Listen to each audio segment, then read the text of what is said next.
Hi there everyone, it's Cassie. Welcome back to my YouTube channel for another video. Today we're going to be playing with the Spellbinders Die of the Month for March 2023. I think this is an absolutely beautiful die and I think it has a lot of potential. So there's this one piece here that cuts out that beautiful intricacy there, and then you have your butterfly pieces, you have flowers, you have words. This is a complete set that you can make this gorgeous card with several different options for cards. If you search around for this particular die on different social media, I'm sure that you will find some amazing ideas. So definitely check that out. But I'm going to use this die on other cards as well, just using even parts of it. But so let's go ahead and get started piecing this together. I went ahead and die cut everything out. I'm going to tack these two pieces together to make our butterfly just with a little bit of mint tape, so it's not like a permanent tape. I just want to hold it together so that I have an idea, or I can put everything together nice and easy. And I did cut out 2 sets of butterflies, so that means I'm going to cut out 2 of everything. So here we go with our body. So the body of our butterfly, I'm just going to cut out of some black cardstock, and I'm going to take my reverse tweezers and I'm going to, pardon my head, tack that down just using a little bit of liquid glue. And then I went ahead and die cut out, there's 4 flower pieces. I cut them out twice, obviously, so I'm going to have 8 there.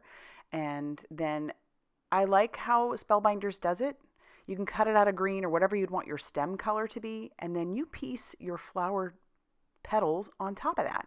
I cut mine out of some mustard cardstock, and then I'm using a pickup stick, and I'm going to tack all those pieces down just using that pickup stick, the wax part of that.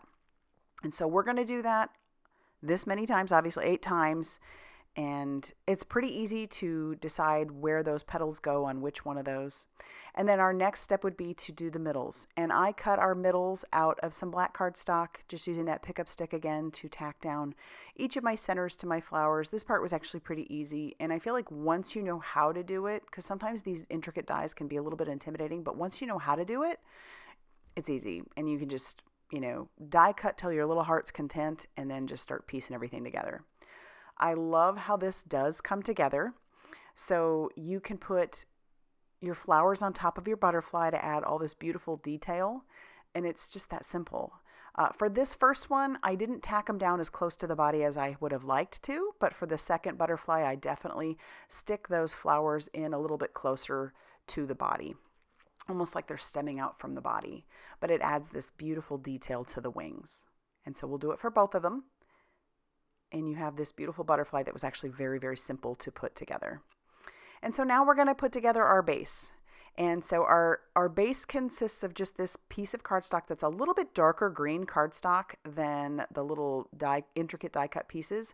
That measured 5.5 inches by 8.5 inches, and I scored it at 4.25. So this is an A2 size card. And I'm going to use my reverse tweezers to put glue all over the back of this piece. You'll notice I die cut this twice as well, because we are going to stack it.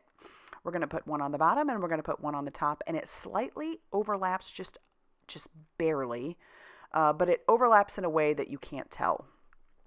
So I think what that does for you is that if you just wanted to use this once and not do one on the bottom and one on the top, you could easily do that. So I just put glue in the pieces, or, not all over the back, but just some prominent areas where I was, wanting to make sure that it stayed down. And then I'll do the same thing with this piece, and I like how those go together really nicely. And I'm glad that I chose a darker green for the background and a lighter green for the top. All right, and then these butterflies are just going to go right over that area. I'll peel off that mint tape that I used to hold those together, and then I'm going to put some foam squares on the back of our little butterflies just to pop them up a little bit, and then I'll peel off all of that release paper, and those are going to fit very nicely. I wish I'd have done a third butterfly so that I could put a third butterfly on the inside of the card. I'll probably go back and do that later, because I do like to bring the outside in, or the inside out, the outside in, if you know what I mean. All right, so those are now on there, and next comes our words. Obviously, I cut those out of some black cardstock as well, and those are fairly intricate, so I did have to run that through a couple times just to make sure that it had cut. But we use our liquid glue again and our reverse tweezers. And then I'm going to do my best to kind of center that up. I think I could have done a better job, but it works. It's fine. But I love that just because. this is a card that you can use just because. For any reason whatsoever, I just love it. I think it's fantastic. And once I get the just on there, that's actually going to finish off the card for today. So you see how simple that was to put together. I love this die set. I think it has a lot of possibilities. So if you like this video, be sure to hit that like button. Consider subscribing if you haven't already done so. And as always, I'll see you very soon in another video. Bye, everybody.